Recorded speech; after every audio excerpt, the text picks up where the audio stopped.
The JFK Assassination? What really happened inside the depository? Dallas, Texas, November 22nd, 1963. The streets were alive with excitement as crowds gathered to witness a piece of history in the making. President John F. Kennedy, the young and charismatic leader of the United States, was in town. The mood was electric, with Dallas citizens lining the streets, eager for just a brief glimpse of their president. But what started as a day filled with optimism would soon turn into one of the darkest moments in American history. At 12:30 p.m., 3 gunshots shattered the anticipation, and in an instant, the course of the nation was altered forever. Those deadly shots, fired from the 6th floor of the Texas School Book Depository, would leave questions and suspicions lingering for decades. Nearly 60 years later, the assassination of John F. Kennedy remains one of the most contested and debated events of the 20th century. In this video, we will go beyond the surface and delve deep into the mysteries that surround the events inside the Texas School Book Depository on that fateful day. To understand the gravity of the events of November 22nd, 1963, we need to look at how Lee Harvey Oswald, a relatively obscure figure at the time, came to work at the Texas School Book Depository. His path to this job seems on the surface to be nothing more than a series of coincidences. But when you consider the implications, the entire sequence of events appears almost too convenient for those who question the official narrative. In September 1963, Wesley Frazier, a young man living in Irving, Texas, was hired at the depository through a simple employment agency referral. He had no connection to Oswald, nor did he know that just weeks later, a casual conversation would lead to Oswald also finding work at the same building. At the time, Oswald was living with his wife, Marina, and their marriage was in turmoil. Oswald had been unemployed for several weeks, and Marina had been staying with Ruth Payne, a friend who offered her a temporary place to live. During a conversation over coffee with her neighbor, Payne learned of the job opening at the depository and immediately thought of Oswald, knowing he was in desperate need of work. She made a call on his behalf, and by October 16th, Oswald was working at the depository, preparing shipments of textbooks. The randomness of these events begs the question, could all of this have really been a coincidence? Or was there something more to Oswald's hiring? The notion that this series of chance occurrences positioned Oswald perfectly to commit the assassination leaves room for conspiracy theorists to suggest that his hiring was no accident at all. After all, how likely was it that Oswald, a man with a controversial political history, would end up working in the exact building overlooking the president's motorcade route? One of the most critical and suspicious aspects of Oswald's actions on November 22nd, 1963, centers around the package he carried that morning. On the day before the assassination, Oswald made an unexpected visit to his wife, Marina, and their children in Irving. This was unusual, as Oswald typically only visited on weekends.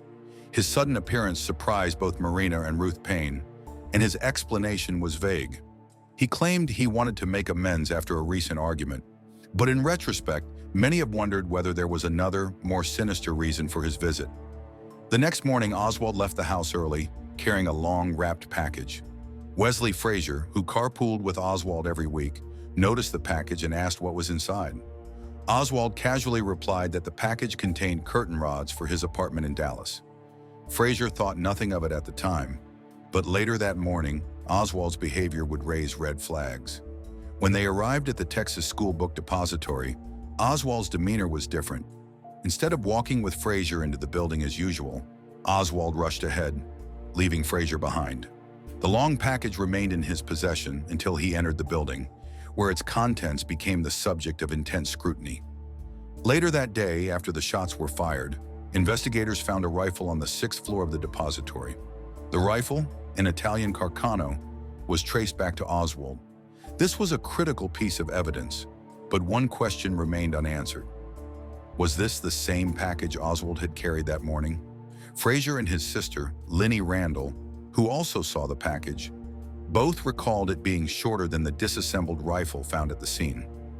The discrepancy between their descriptions and the evidence found on the 6th floor has led many to question whether the package Oswald carried truly contained a rifle, or if the curtain rod story was just a convenient alibi. Despite the inconsistencies, the official narrative holds that Oswald smuggled the rifle into the depository using the brown paper package.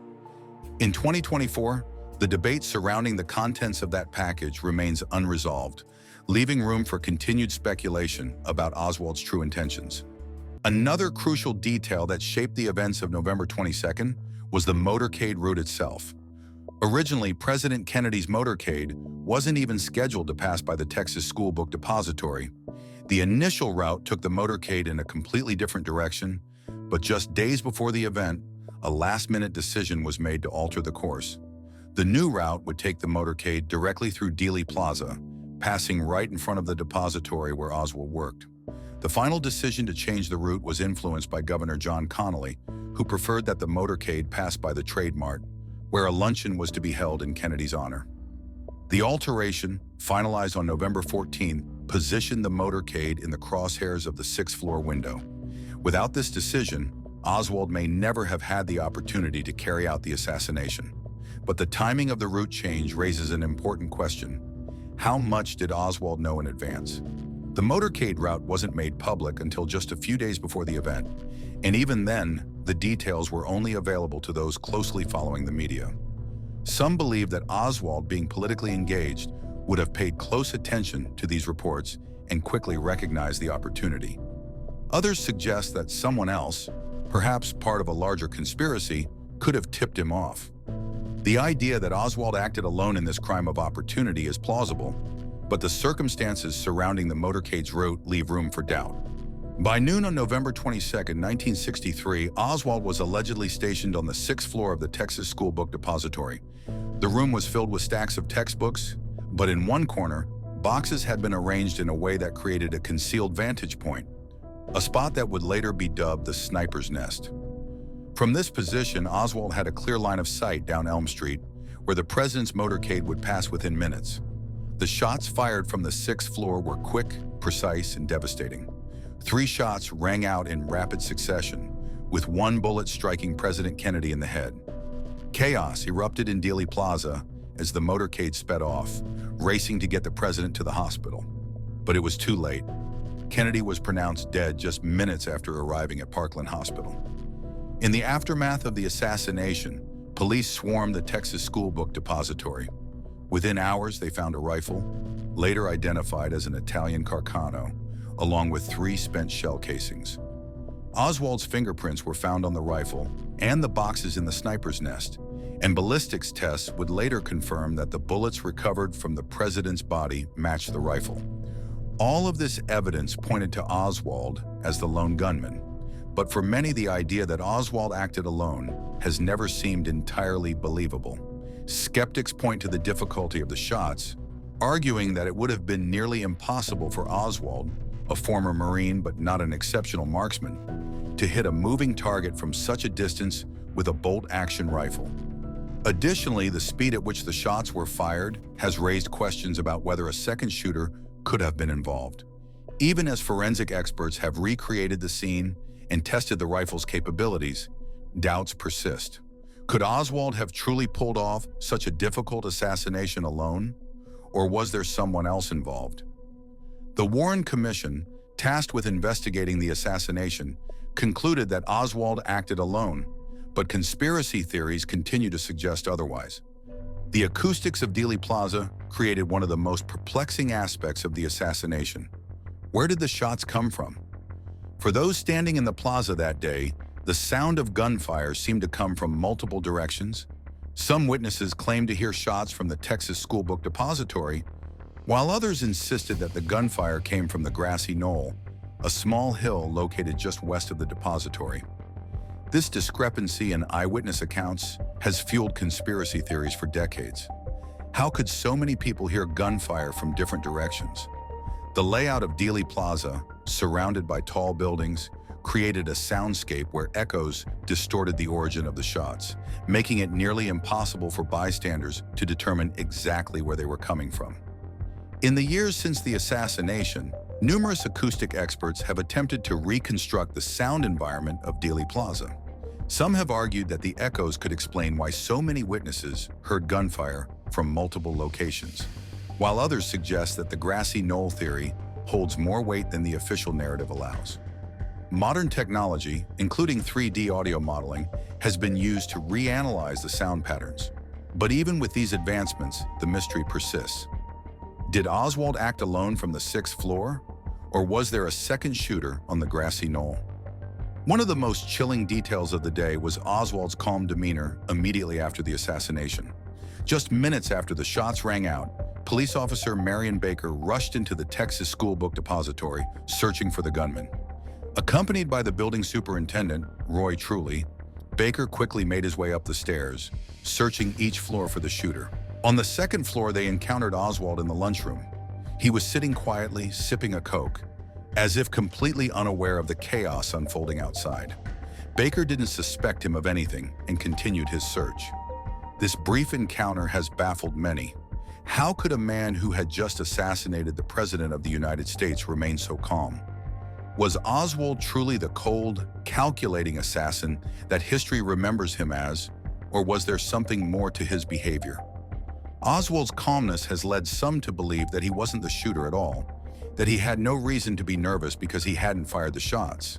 But others argue that his demeanor was a sign of his resolve, a man who had carried out his plan with such precision that he knew he wouldn't be caught. This moment remains one of the most debated parts of the case, and even now historians struggle to make sense of Oswald's actions in the moments following the assassination. In the immediate aftermath of the assassination, Oswald fled the Texas School Book Depository, blending into the chaos of downtown Dallas. He boarded a bus, but with traffic at a standstill, he quickly left and hailed a cab.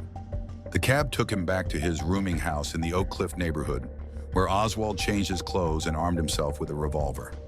A few minutes later, Oswald was walking through the neighborhood when he was spotted by police officer J.D. Tippit.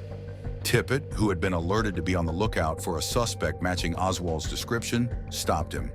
But before Tippit could ask any questions, Oswald pulled out his revolver and shot the officer 4 times, killing him instantly. Why did Oswald kill Tippit? Was it out of fear that Tippit would arrest him? Or was there another, more sinister reason? Some conspiracy theorists suggest that Tippit knew something about the assassination and that Oswald was instructed to silence him. But the official narrative suggests that Oswald was simply trying to avoid being caught. Either way, the killing of Tippit adds another layer of mystery to an already complex story. Oswald's arrest in a nearby movie theater was swift, but the questions surrounding his actions would remain unanswered. Just 2 days after his capture, while being transferred from the city jail to the county jail, Oswald was shot and killed by Jack Ruby, a local nightclub owner with known ties to organized crime. Ruby's actions were broadcast live on national television, shocking the nation and sparking immediate suspicions of a cover-up. Ruby claimed that he acted out of grief and anger over Kennedy's death, but many believe that his actions were far more calculated. Was Ruby sent to silence Oswald before he could reveal the truth about the assassination? Or was he acting on his own, driven by emotion?